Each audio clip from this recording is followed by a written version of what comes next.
This is the earliest I've been in your stream. It's 4:37 a.m. in Guam right now. I mean, if you're fucking signing off from Guam, that means, was there mobilization taking place? What happened in Qatar? I'm going to explain it to you in a second. I mean, what happened in Qatar is also is expected. I already said that, judging by what Iran's immediate response, like statements were, that it was going to be a fairly limited restrained strike once again, which we can talk about tactically, whether it is actually a good move or not. This kind of like restrained response, or whether it's actually is actually going to lead to America no longer is going to change America's calculation here. We'll talk about all of that. I'm messaging from Qatar. We're all safe. We heard loud explosions, saw interceptors in the sky. I know it's really fucked up because all this Middle East stuff, all this like back and forth, all this tit for tat. I got Israeli chatters that are under under the bombs. I mean, they obviously, luckily, have a lot of them have fucking shelters and shit. But I got Iranian chatters that don't have shelters. Iranian chatters that don't have shelters, and now my Oilers, my Qatari Oilers. You know, not the Oilers, dude. Qatar. As you guys know, the Piker Broadcasting Service is sponsored by the nation, the glorious nation of Qatar, and the glorious nation of Iran. Both of these, the Islamic Republic of Iran. And it's crazy to me. It's crazy to me that iki tanesi alıyorum. Koyarsın veya annem istiyorsa bir de dur baba dur. Oh. Dubai too? No, absolutely not. I would never be sponsored by the UAE. This broadcast is not sponsored by the United Arab Emirates, the JCC Council, or Saudi Arabia. This broadcast has no sponsors from Saudi Arabia and will never accept sponsors from Saudi Arabia, nor Israel, nor the UAE. This broadcast is sponsored by Qatar and the Islamic Republic of Iran and all of its proxies in the region.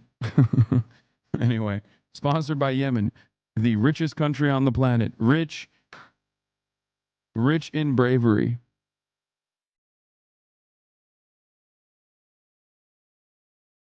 The shockwaves about around Doha, Qatar were crazy. You could feel them.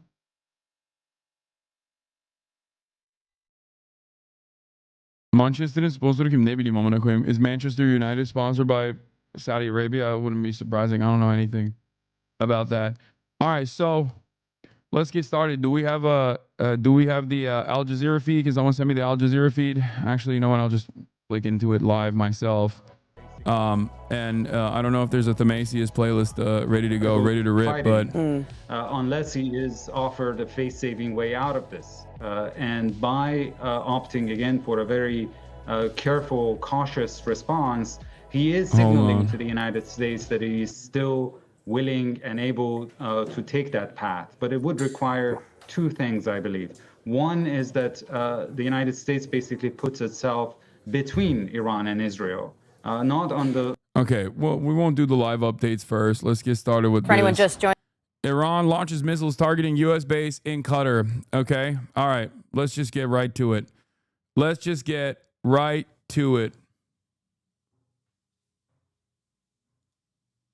Damn, Kai called out NYPD. Wait, Eric Adams did a fucking thing with Kai Cenat? Bro, stop. That's crazy. God damn it. Okay. All right. I mean, it's not like he's going to win, but it doesn't matter. It's just like,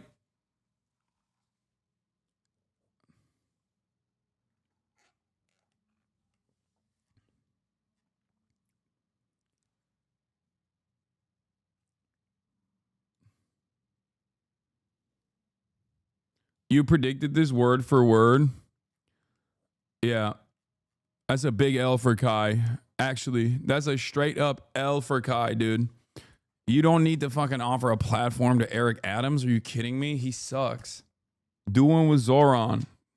That would be impactful. Imagine Andrew Cuomo, Kai Cenat stream. It's a rare L. Rare. It happens sometimes, but maybe it was adversarial.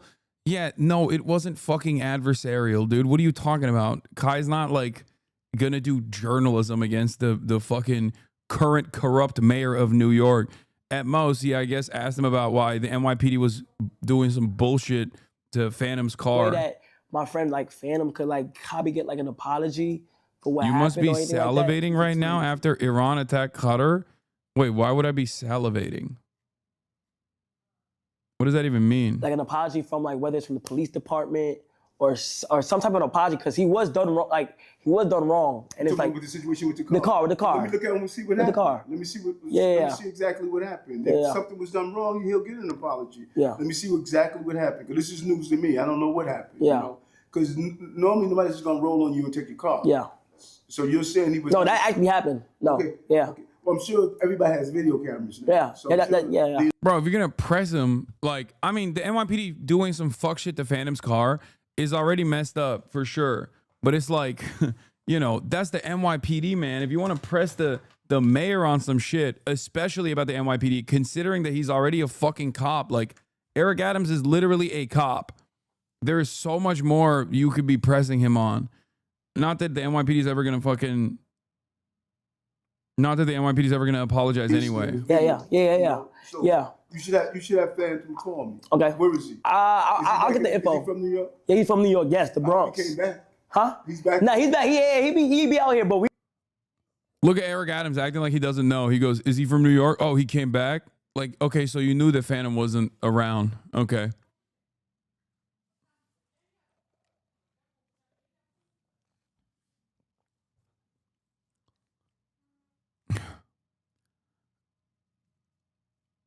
Anyway, all right, let's get started. So obviously there was after the United States entered the war, right, by bombing Israel, there was an inevitability that Iran was going to retaliate, most likely back at Israel, but also the United States of America. This is legally within the rights of Iran to do. It was illegal for the United States of America. Did I say that a bombing? No. Iran bombed Israel, but Iran was slated to also turn around and bomb U.S. bases in the region after the United States violated Iranian sovereignty once again. Whole ass, completely separate nation for the record. We don't get to just bomb other countries. Not only do we just not get to bomb other countries, I said America bombed Israel, sorry. When the U.S. bombed Iran, the 3 Iranian nuclear sites, that was done to create to provoke some kind of retaliation against the United States. There's 40,000 troops in the region. There's aircraft carriers in the region. There's numerous bases. Obviously, U.S. CENTCOM was being run out of Qatar. 10,000 troops positioned there. There's troops in Bahrain. There's troops in Syria, like 1,000, I think, or so. There are troops in Iraq. There's American troops all around, and there are plenty of opportunities. There's plenty of strike opportunities for Iran. But one of the things that I initially suspected and called out ahead of time was that given Iran's track record of restraint in this tit for tat, in this back and forth that was happening with Israel, and also in the limited response that took place when Donald Trump in his last tenure severely escalated and killed Qasem Soleimani, the famous Iranian head of the IRGC Quds force, like their special forces. When Donald Trump killed Qasem Soleimani in his first tenure, the Iranian retaliation was once again incredibly fucking limited. Incredibly limited. And I think that the generals the generals that were in Trump's ear this time around, on top of like the Israeli influence in this process, because it's pretty obvious that we are now letting Israel guide our foreign policy in the region. They're in the driver's seat, and they are running the show, right? This is these escalations that are happening, and no interest in negotiation whatsoever has always been Israel's most important policy. Iran is like the crown jewel that they want to take out in the region, because it is a funder of all of these. It is a funder of all these resistance groups that resist against Israel. It goes against their ambition of doing this Greater Israel project, which is an exterminationist project. It's unfolding in Gaza right now, and it's happened in southern Lebanon in the past, and of course, for this reason, Iran being a sovereign nation state and being able to create like logistical supply chains in the entire region was a major issue for Israel's ambitions of developing a larger state of Israel, that's their goal, right? So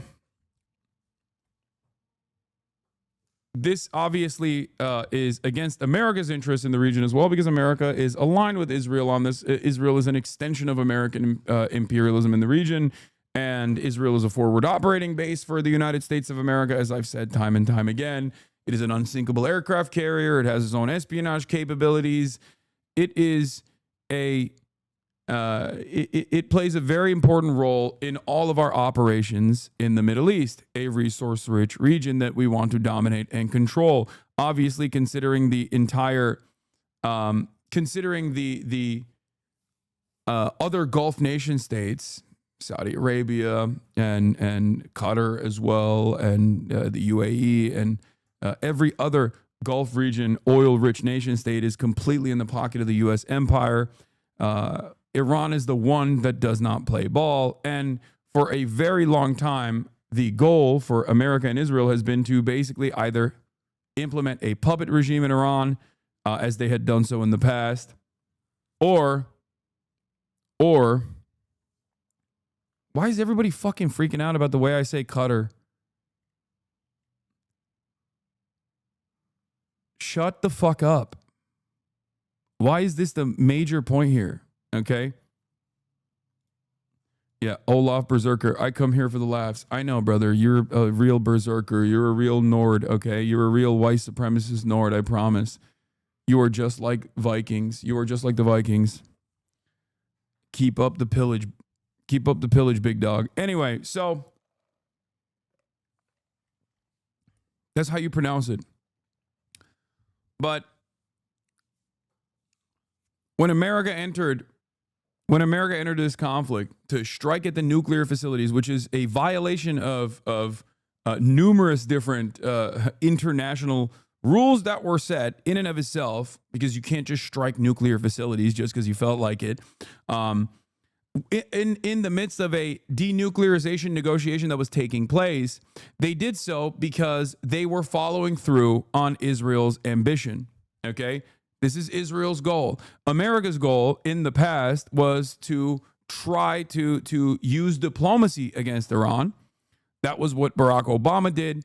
And even in that diplomatic process, there were a lot of sanctions that they implemented on Iran in an effort to bully Iran into submission, to stop their nuclear ambitions dead in its tracks. But it was successful. It gives me no pleasure to report on this, considering that I'm not a big fan of Barack Obama, but Barack Obama's JCPOA agreement was actually a profoundly successful denuclearization agreement.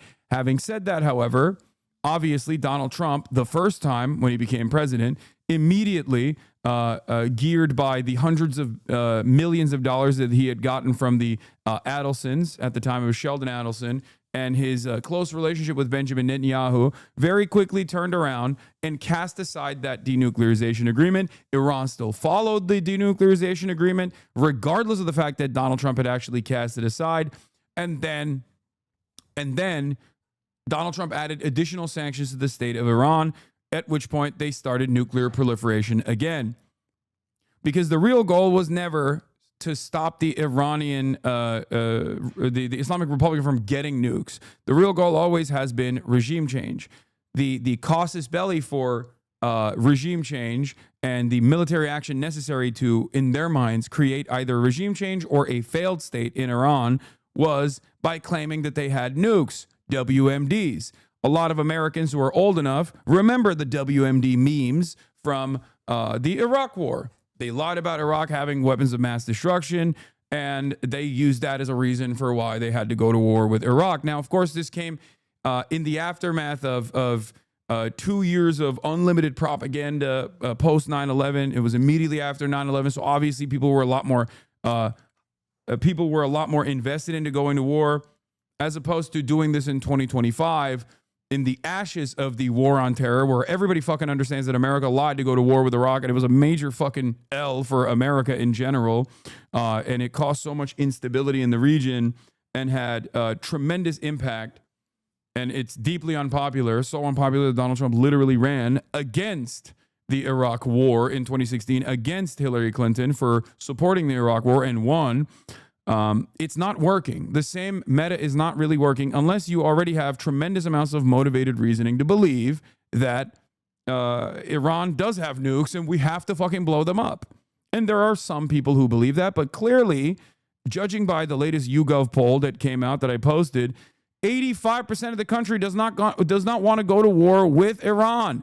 85% of the country. And the support for going to war with Iran is at like 5%. So what's spectacular about everything that has unfolded in this past week has been that, one, Israel is very clearly guiding the Middle Eastern policy at this point. Just they are in charge. They are holding the wheel, and we are doing everything for Israel, okay? That's number one. Number two, there is no appetite for this, and it's so crazy to me because there's no appetite for it, and they're not even trying.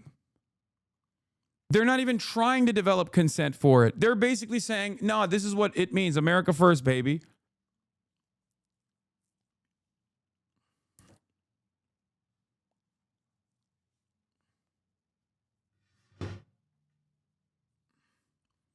Iranians close to me say that the U.S. left the Obama agreement because Iran didn't let inspectors to all the facilities. No, that's not true. That's not true. Iran was completely in cooperation.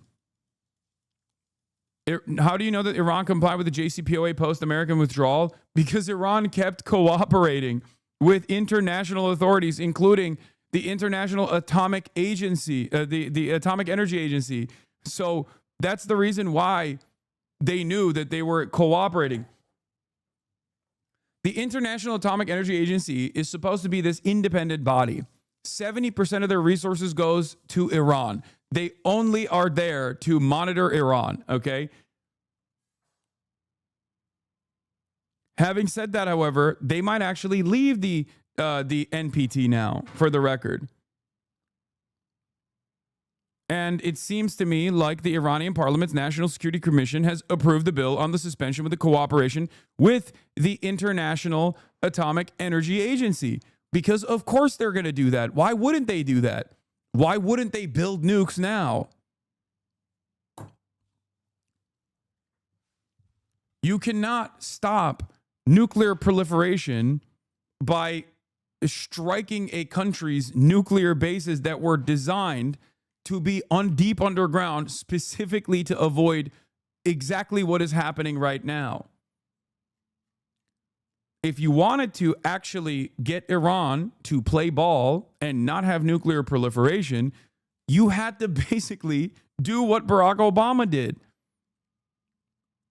That was the only successful method, because they have scientists. Iran is an incredibly well-educated country. Contrary to what dumbass Americans think, Iran, it has a higher literacy rate than the United States of America. Iran is an incredibly educated country, a much more educated country than the United States of America. Someone said cap. This is my favorite, when I say basic facts about a country and people go, nah, that doesn't sound right. Okay, look it up on your own then.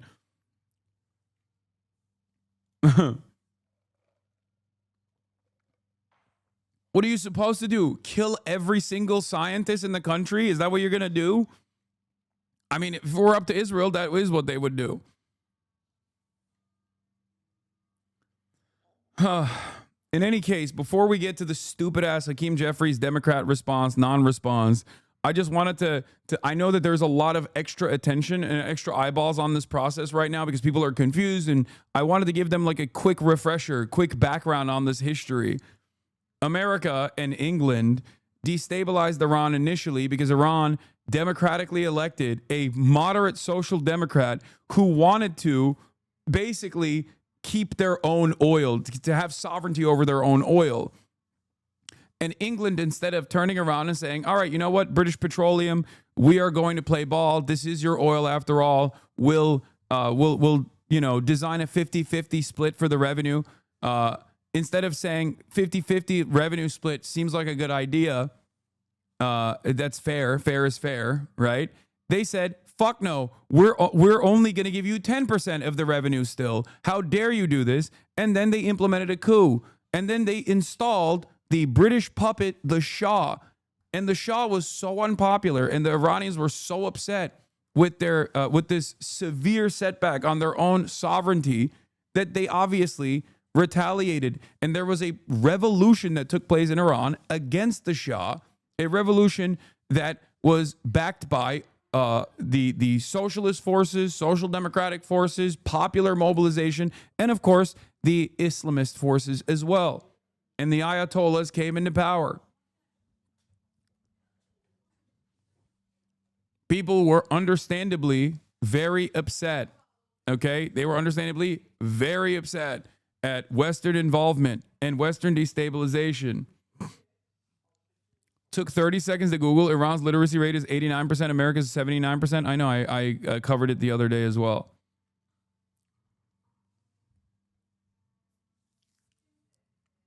Having said that, that's important to understand why there's so much resentment towards Western destabilization in the country, even if they fucking hate the Ayatollah, okay? There are plenty of secular Iranians that don't like the Ayatollah, that despise the repressive forces of the Islamic Republic on their own domestic affairs. But you know what they hate even more? When they get bombed by fucking Israel, when they get bombed by America, when they are fearful that they're going to be pushed into war. Okay, no matter how many diaspora Iranians that say, I am Persian and I love the Shah, please put the Shah in charge. Iranians in fucking Iran that's not like that popular of a sentiment. Does it exist in Iran as well? Of course. Of course that kind of sentiment exists in Iran as well. It's just nowhere near as overwhelmingly popular as it does here in the West. There are royalists in Iran as well. There were royalists initially in Iran as well. The CIA activated them and used them to put the Shah in charge initially.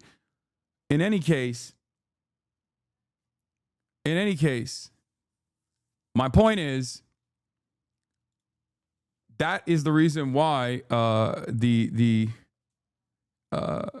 is the reason why America's actions and Israel's actions against Iran is most likely galvanizing and drawing up more support for the current repressive regime, okay?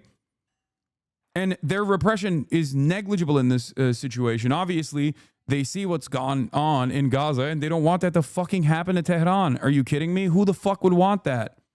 Because ultimately, I think Felix talked about this on the last Chapo episode that I listened to with those history podcast guys, and I thought it was like a really easy summarization, easy to understand summarization, where it's like Israel will just like increasingly point to things that normal nation states have that they consider to be unacceptable, right? They'll be like, they have ballistic missiles, like we have to take them out. It's like, yeah, of course they have ballistic missiles. They're a sovereign nation. What sovereign nation is not supposed to have ballistic missiles? They have to have anti-air defenses. What do you mean? Israel will go, that's unfair. How come they have ballistic missiles? How come they have anti-aircraft defenses? That's unfair. They have nuclear power facilities. We can't let that happen. It's like, yeah, that's a country, man. Of course they have nuclear power facilities. They have every right to to have a fucking nuclear power grid. What are you talking about? And the more that Israel gets, backed up by America, propped up by the United States of America, the more they demand. Gaza is obviously the final solution of this, the final equation of this, where they go, they have running water. That's unacceptable. They have food. That's unacceptable. How dare they have food? How dare they try to eat food? We must kill them all. That's the ultimate goal here. Every country in that region, unless they are directly servile to Western interests, to American interests, to Israel's interests, will get the Palestine treatment.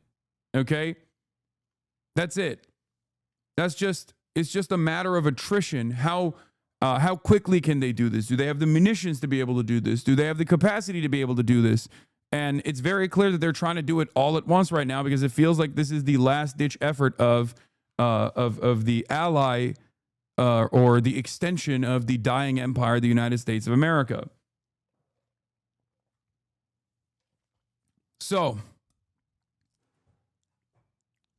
in this entire process, as I've said before, as I suspected, Iran has been incredibly restrained, constantly trying to do diplomacy with a bunch of belligerent actors that are not invested in diplomacy at all. Their goal, obviously, is to destabilize Iran. Their goal is to dismantle Iran. And they're going to do this by using ethnic tensions in the country. They're going to do this by using the Kurdish nationalist movements that are currently outside of Iran. I'm telling you right now, watch this space.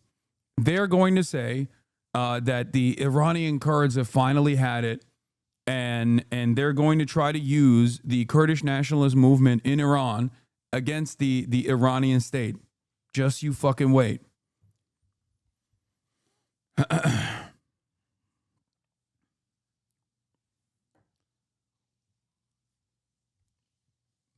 But that's for the future. What I predicted initially was that the Iranian government's retaliation, the IRGC's retaliation, was going to be incredibly restrained, and even against the United States of America. After the United States bombed the nuclear facilities, okay, Iran only retaliated against Israel the first night and last night as well.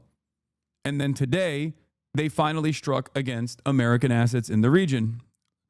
Let's take a look. Joining us, we are looking at video from just moments ago of an Iranian missile attack on a U.S. airbase in Qatar. The Qataris have said they've intercepted that attack, but we are, of course, waiting to see and hear of any damage there. This is the largest U.S. airbase in all of the Middle East and has played a critical role in so many different conflicts, including Iraq, Afghanistan, strikes on Syria, and so forth. We are now, again, waiting to see the extent of the damage there, if any, but Qatar has said that they have managed to intercept a lot of that attack, if not all of it. And this could still play a critical role in the region. I want to go back to Colonel Steve Ganyard, who's walking us through a little bit about how this attack was intercepted and the protections at play.